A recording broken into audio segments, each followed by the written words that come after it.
Economy and Politics Show on this Friday, July 24, 2020, as the Political Economic Watch and Conversation continues in Nigeria.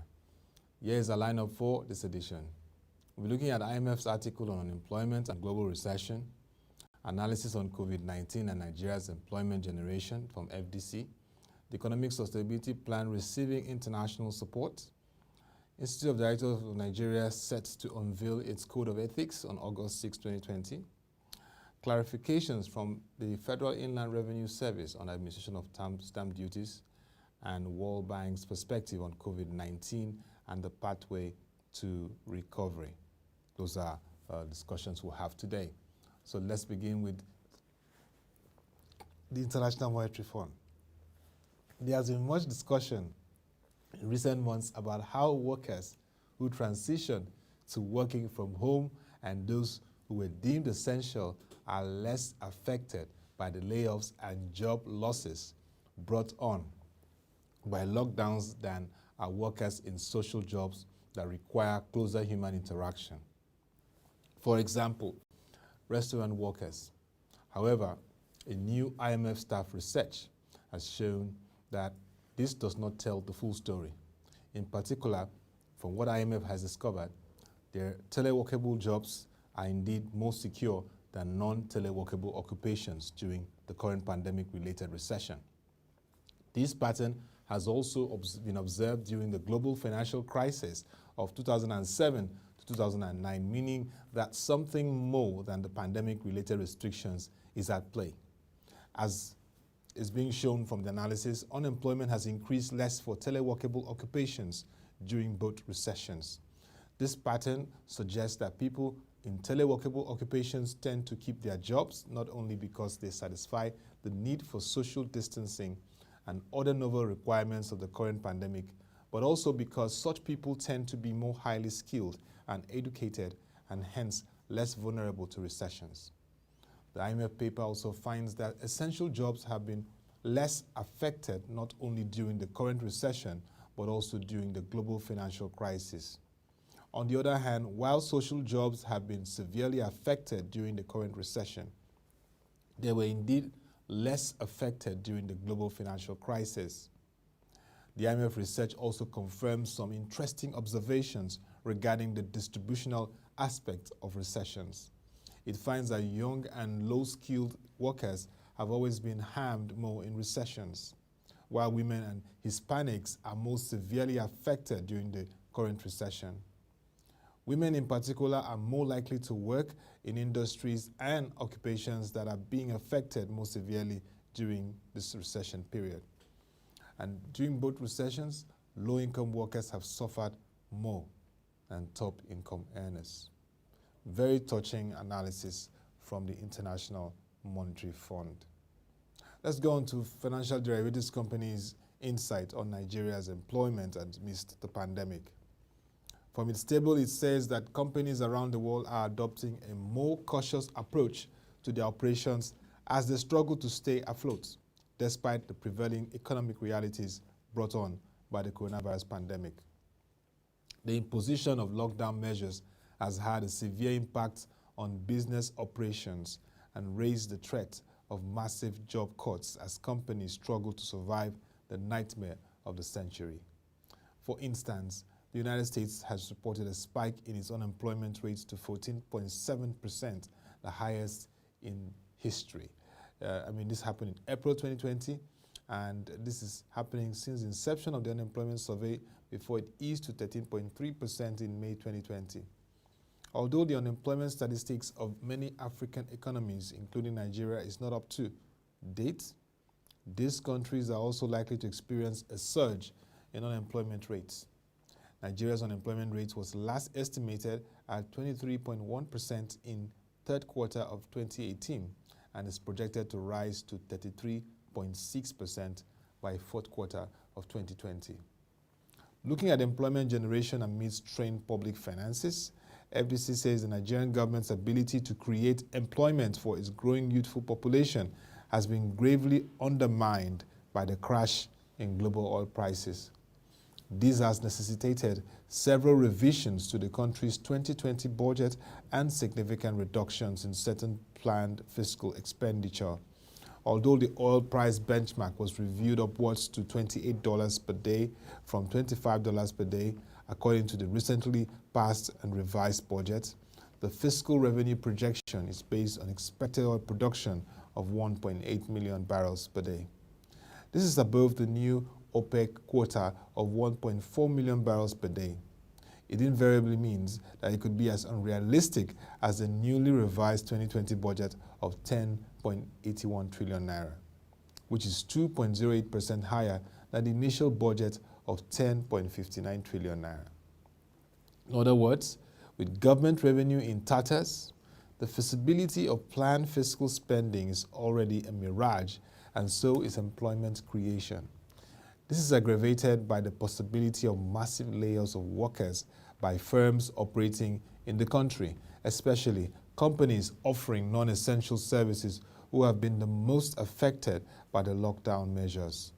A number of companies have reported a steep decline in earnings in first quarter 2020, largely attributed to the unintended consequences of the COVID-19 lockdown measures.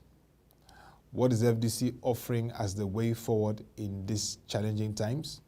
It says the implication of the COVID-19 outbreak on Nigeria's employment generation capacity presents Nigerian youth with a need to reposition themselves to be relevant in the post-COVID-19 labor market.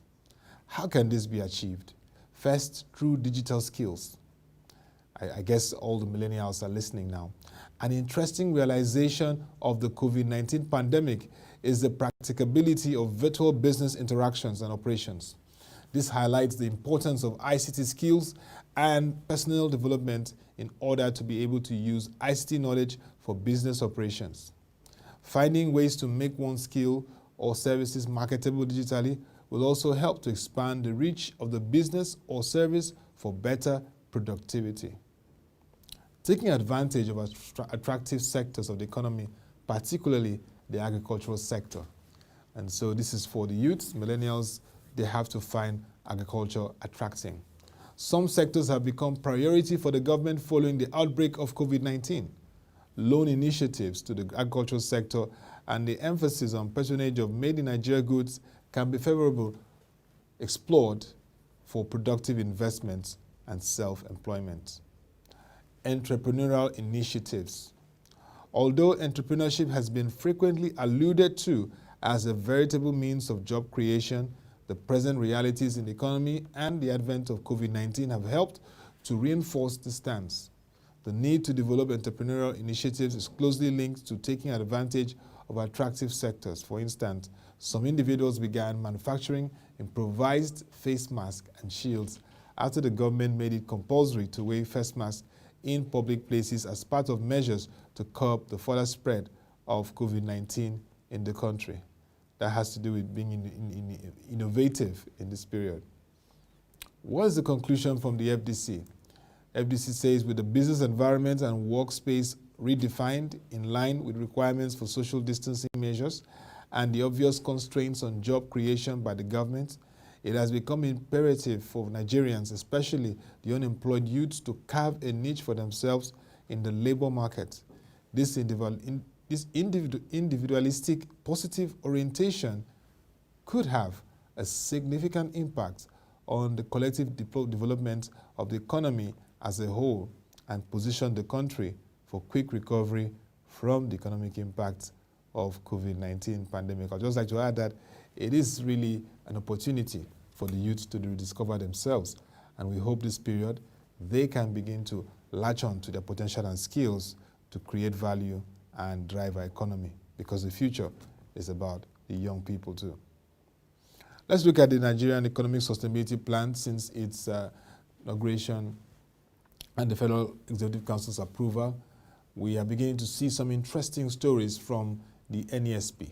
The federal government, which has kickstarted the implementation of the National Economic Sustainability Plan, says it's a move from the international community to support the successful execution of programs encapsulated in the plan, and is welcomed and appreciated. Vice President Professor Yemi Osibanjo, SAN, stated this in a virtual meeting held earlier yesterday with representatives of the international community from the United States of America, the European Union, United Kingdom, agencies of the United Nations, World Bank, and the International Monetary Fund. The Industry, Trade and Investment Minister, Otunbani Adebayo, a member of the ESP committee, was also in attendance. Professor Sibanjo applauded the commitment of the international community to supporting Nigeria's response to the COVID-19 pandemic. Also noted that the country will take advantage of the crisis to effect significant changes in the critical sectors of the Nigerian economy. According to him, I thank you for your generous comments about the Economic Sustainability Plan. We intend to implement that as closely as possible. We hope that when we get to some of the more technical aspects and full implementation, we will then be able to work with you, the international agencies, and see in what areas you will be in the position to assist. Speaking further, I said we also look at the pandemic and post-pandemic period as a time when we can make some useful changes. We really are working towards ensuring that we take full advantage of the crisis. There is no question at all as to our determination to ensure that we are able to quickly surmount the challenges.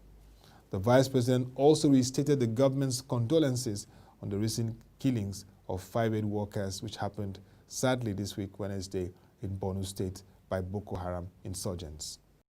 Earlier in his remarks, the Resident and Humanitarian Coordinator of the United Nations System in Nigeria, Mr. Edward Kalon, who led the delegation, said Nigeria's response to the pandemic is well planned and articulated, noting that interactions between the federal and stakeholders would aid a smooth implementation of the plan. Kalon and other members of the delegation commended the development and approval of the Economic Sustainability Plan, offering to assist in its implementation. According to Kalon, we want to support the vision of Nigerian government in its response to COVID-19 pandemic, and the Economic Sustainability Plan gives Nigeria a great opportunity and international agencies to support. He added that members of the delegation will see how the international community can support the Nigerian government with what it's doing. He disclosed that the delegation wants to ensure there is an international alignment in support of the Nigerian government's response. Aside Mr. Edward Kalon, the Resident and Humanitarian Coordinator of the United Nations System in Nigeria, other representatives of the foreign governments and international agencies at the meeting include Ambassador Mary Beth Leonard, the United States Ambassador to Nigeria, Ambassador Ketin Carlson, Head of the European Union Delegation to Nigeria and ECOWAS, Ambassador Catriona Laing, the British High Commissioner to Nigeria, represented by Mr. John Primrose, and the Acting British High Commissioner to Nigeria, Mr. Chris Beecroft. Head of the Department for International Development in Nigeria, and Mr. Mohammed Yahaya, Resident Representative of the United Nations Development Programme in Nigeria. Others include Mr. Cornelis, Head of Cooperation, European Union Delegation to Nigeria and ECOWAS, Mr. Shubham Chaudhry, the Country Director of the World Bank in Nigeria, Ms. Jasmine Rahman, Resident Representative and Chief of Mission, International Monetary Fund in Nigeria, amongst others. Interesting to know that critical international agencies and foreign nations are supporting Nigeria's Economic Sustainability Plan. Let's go on to the Institute of Directors, the foremost institute responsible for developing capacity for directors and strengthening corporate governance. Interesting developments from the IOD. The IOD Nigeria, the foremost corporate governance advocacy institution in Nigeria, is set to launch its code of ethics for members and staff of the institute. The Code of Ethics, according to the President and Chairman of the Governing Council of the Institute, Chief Chris Okunowo, FIOD, will serve as a guide for all the Institute's members and its personnel on the practice of sound business ethics and principles. He explained that though the Institute had always had a Code of Ethics, the Governing Council decided to review the codes to conform to present realities and the current challenges faced by directors in their roles. He continued that one of the key mandates of the Institute of Directors in Nigeria is to sustain standards, values, ethics, best traditions, and continuously improve the capacity of directors to fulfill their roles of delivering value to all stakeholders. The code, therefore, is IOD's Nigeria's commitment to maintaining its position as the leading professional body for directors in Nigeria, while ensuring that its members adhere strictly to the principles of good ethics and governance in their endeavors, he added. Chief Okunowo said the Code of Ethics of the Institute will standardize the practice of sound ethical values and principles among members and staff of IOD Nigeria and induce voluntary compliance with the highest ethics standards. Furthermore, he stated that the Code of Ethics is aimed at better positioning the Institute to monitor the conduct of its members and employees. It is also the aspiration of the Institute that the IOD Code of Ethics will serve as a guide for the other stakeholders on ethics. Speaking further, he said, to this end, our commitment to high ethical standards has continued to drive a role in corporate governance and good business ethics in Nigeria. The IOD president explained that the code, amongst others, addresses and guides a number of issues for its members, such as whistleblowing framework, a conflict of interest policy, and a gift and hospitality policy. It also provides illustrative ethics examples and case studies to showcase the impact and effect on institutes and poor governance practice and ethics and the positive impact and business benefits of good ethical practices on organizations to inspire good practice. As an institute with a focus on corporate governance, best practice and ethics, we are committed to ensuring that our members who are directors of the institutions subscribe to the tenets of this aspirational code and ensure that as leaders, they are properly enabled and guided in their conduct and behavior in their personal and business endeavors, he concluded.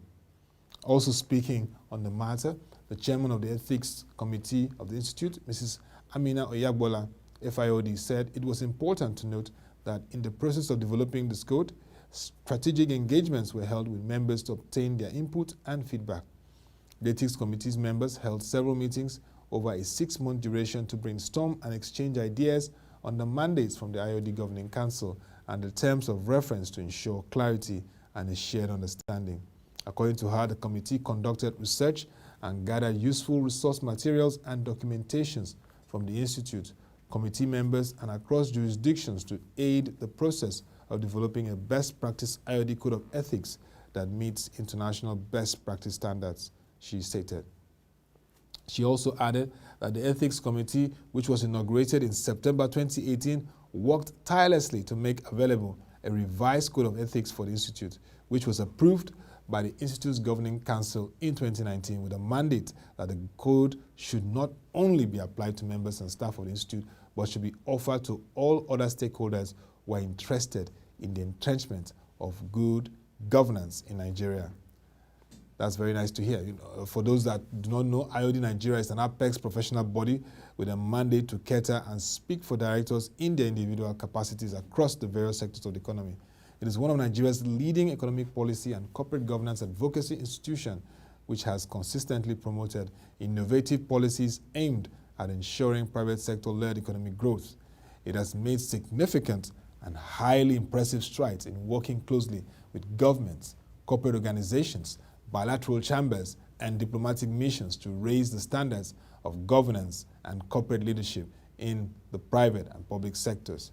The Institute also maintains a register of independent directors and remains committed to its cardinal objective of enhancing the professional skills of directors, business leaders, technocrats, top-level civil servants, and public servants through its Director Development Program, annual seminars, and workshops in various sectors of the economy. That's IOD for you. Talk about corporate governance, talk about ethics, talk about values and leadership, then you are talking about IOD Nigeria. Let's move on to the Federal Inland Revenue Service. Of course, you know, tax is something that you don't joke with. Recently, there have been lots of debates about the Stamp Duties Act adjustment. So let's hear what has been happening. We captured it earlier in the week, but we're bringing this to you, published by KPMG on Pro-Share Nigeria. According to KPMG, following the recent launching of its adhesive stamp, the Federal Inland Revenue Service has issued a release to provide clarifications on the administration of stamp duties in Nigeria. It's very important to take note of this. The KPMG stamp duty is applicable on all dutiable instruments such as agreements, contracts, receipts, memorandum of understanding, promissory notes, insurance policies, and other instruments stipulated in the schedule to the Stamp Duties Act, Cap S8, Laws of the Federation of Nigeria 2004, as amended. And so that's for everyone to take note. Every agreement, contract, including rent, issues that have to do with agreement and contract, is now captured in the SDA. Second is that the Finance Act 2019 has expanded the scope of the SDA to include technology, e-commerce, and cross-border transactions in line with global practice and current economic realities. Third is that the stamp duty is chargeable on both physical and electronic dutiable instruments, either as a fixed sum or a percentage of the consideration on the instrument ad valorem, as illustrated in the sample of rates contained in the release. Number 4, the FIRS affirms that it is the competent authority to impose, charge, and collect stamp duties on all dutiable instruments executed between a company and an individual, while the remit of the state tax authorities is limited to collection of stamp duties on instruments executed between individuals. However, the FIRS is the relevant tax authority to collect stamp duties on all banking transactions, even when the parties thereto are individuals, especially electronic fund transfers. Some interesting clarifications from FIRS there. Number 5 is that a fixed rate of FIRS adhesive stamp is applicable on all receipts. Also, electronic transfers above 10,000 naira through the money deposit banks will attract a stamp duty of 50 naira, which the MDBs are obliged to remit to the FIRS. So you take note of that. Stamp duties, that's for number 6. Stamp duties due to the federal government and collectible by the FIRS are to be remitted into the FIRS stamps duties account with the Central Bank of Nigeria, while the stamp duties due to the state governments are to be remitted to the stamp duties account of the states. Number 7, the burden of payment of the stamp duties on contracts and bank transfers is that of the beneficiary of the contract and the customer who initiated the transfer, respectively. The party making the payments have the obligation to account for the stamp duties applicable on the transaction. Therefore, ministries, departments, agencies, landlords, and other executors are agents of collection for stamp duties purpose and are required to ensure that their service providers, contractors, tenants, etc. pay the applicable duties on the relevant instruments. So, if you're a tenant, you have to pay the Stamp Duties Act. You have to now understand that that's the new normal. Number 8, the postage stamp administered by the Nigerian Postal Service for delivery of goods does not denote stamp duties and therefore is not a substitute for the FIRS adhesive stamp. And number 9, failure to deduct or remit stamp duties into the appropriate stamp duties account will attract penalty and interest as provided by the SDA. Let's look at the concluding part. The FIRS reiterated its commitment to make stamp duties the next major source of revenue. Now you understand where the federal government is going to, for funding the federal government's budgetary requirements in face of dwindling oil revenue. So all this is because government needs to make huge revenue. It's a challenging time. Now let's look at the commentary of the KPMG. While KPMG commends the FIRS for the timely issuance of the guidelines and providing the much-needed clarity to taxpayers regarding the application and administration of stamp duties. With FIR's current focus on stamp duties and enforcement drive, KPMG looks at the fact that it is important that all stakeholders understand and comply with the obligations under the SDA. Further, with the launch of this adhesive stamp, the FIRS has exercised its power under Finance Act 2019 as the only competent authority with powers to impose, charge, and collect stamp duties on all dutiable transactions under the SDA. In effect, the NIPOS postage stamps currently used by taxpayers on receipt is not a substitute for the FIRS adhesive stamp. KPMG says, however, whilst the FIRS affirmed that the SDA is a legal basis for the imposition of stamp duties in Nigeria, it notes that some of the rates stipulated in the release contradicts the provisions of the SDA. For example, while the FIRS in the press release assigned a 0.375% ad valorem rate to a mortgage, the SDA provides for rates ranging from 0.075% to 0.375% depending on certain conditions. Similarly, KPMG says the rates provided for receipts, bank check per leaflet, and a letter appointing an attorney are inconsistent with the rates provided in the SDA. It is obvious, according to KPMG, that some of the rates adopted by the FIRS originated from the Joint Tax Board harmonization of stamp duty rates and items which, lacking legislative force, cannot be considered an amendment to the schedule to the SDA. Section 116 of the SDA vests the power to increase, diminish, or repeal the duty chargeable on instruments solely on National Assembly or the House of Assembly of a state, as the case may be. Therefore, the FIRS will be hard-pressed to sustain the validity of the revised rates which are inconsistent with the provisions of the SDA. Further, the SDA did not provide specific rates for instruments such as certificate of occupancy, vending agreements, and appointment of a receiver. Therefore, such instruments should be liable to stamp duties at a flat rate of 15 kobo as stipulated in the SDA for contracts that are not specifically charged with any duty. KPMG says it is important for the FIRS to review the foregoing issues and update its position to avoid unnecessary disputes and taxpayers during tax review, audits, or investigative exercises. On their part, taxpayers should review their records and remediate as necessary and put measures in place for full compliance as and when they execute a dutiable transaction to avoid interest and penalty on unremitted duties. So this is to all Nigerians and taxpayers. Begin to prepare, adjust, because the SDA is fully on ground and will make those payments as adjustable.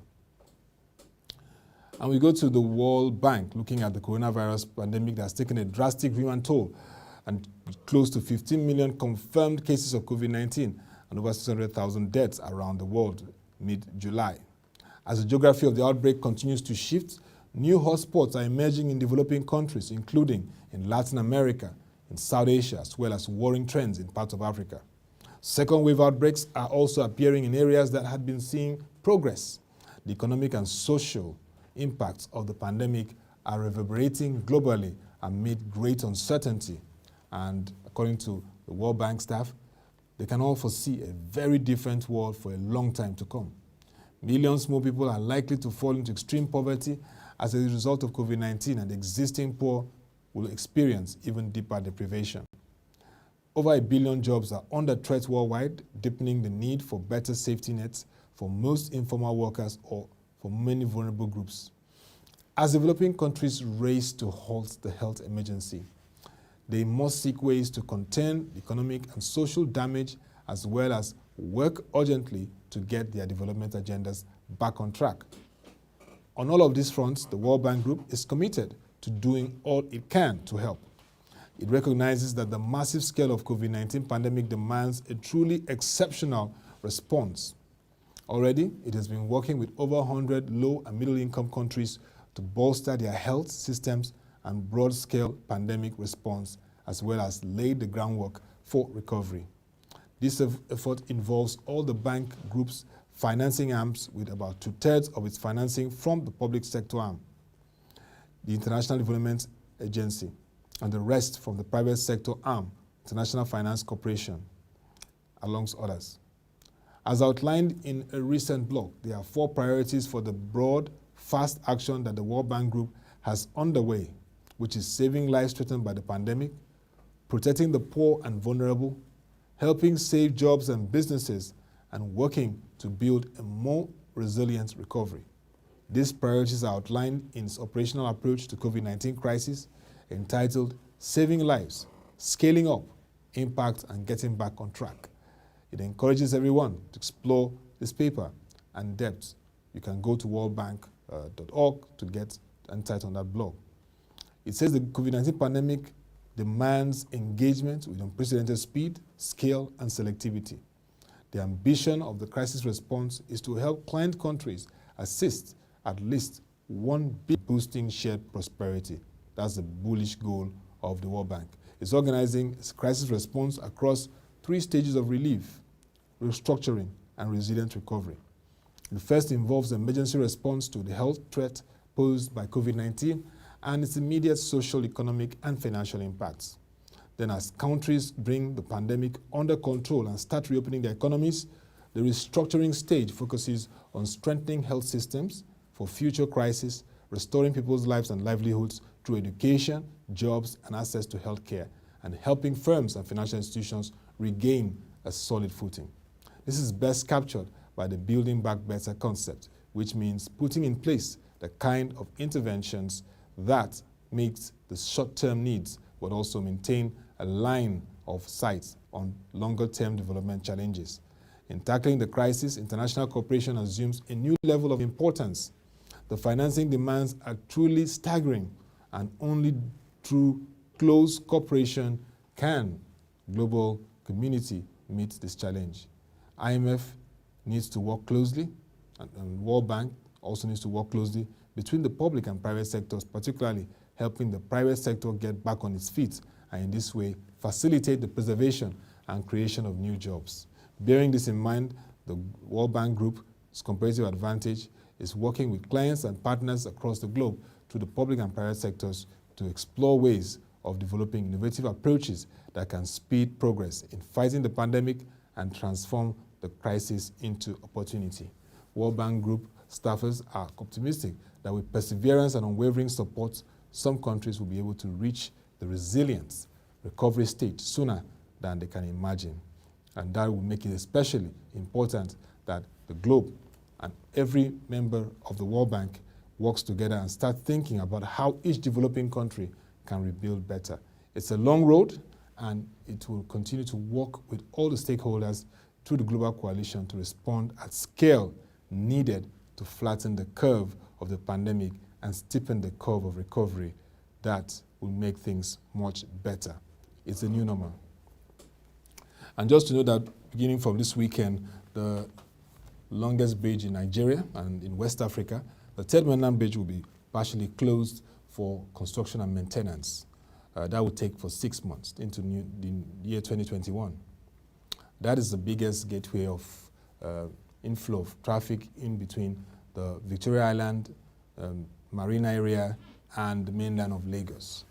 This period will be quite challenging, particularly for those who live on the mainland and work in Victoria Island.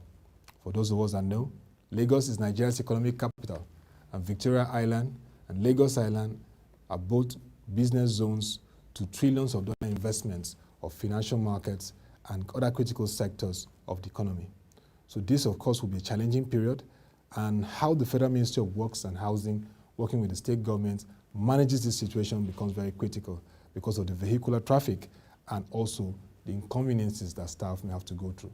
But in this period of the COVID-19 pandemic and trying to follow protocols in ensuring that this pandemic is curbed, it provides an opportunity for the new normal where investment in technology, remote working experiences can be leveraged to ensure that productivity is not affected by traffic that takes a lot of man hours, 3-4 hours, if we're to go by that.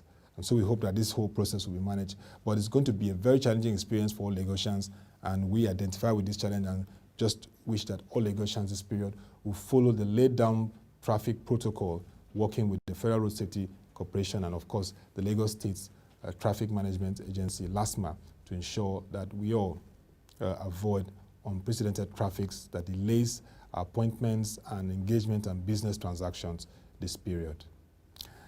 And that will be a wrap for the Economy and Politics show for this week. It has been an interesting week. Conversations, interviews, really, really interesting week. We look forward to a very, very productive week from Monday. But you can send your comments and views to news@procheng.com. Join our website, www.procheng.com, to watch our videos with our news reports and analysis. Till we come your way again, in whatever political, economic debate and conversations you engage in, particularly this weekend, make sure it is productive, make sure it creates value, and make sure that it's not just about a beer parlor conversation or talk. It's creating addition to the intellect and value for our nation and growth of our society. Please note that this is a period for us to continue to stay safe, and we wish you to stay safe. Have a great weekend, and see you next week.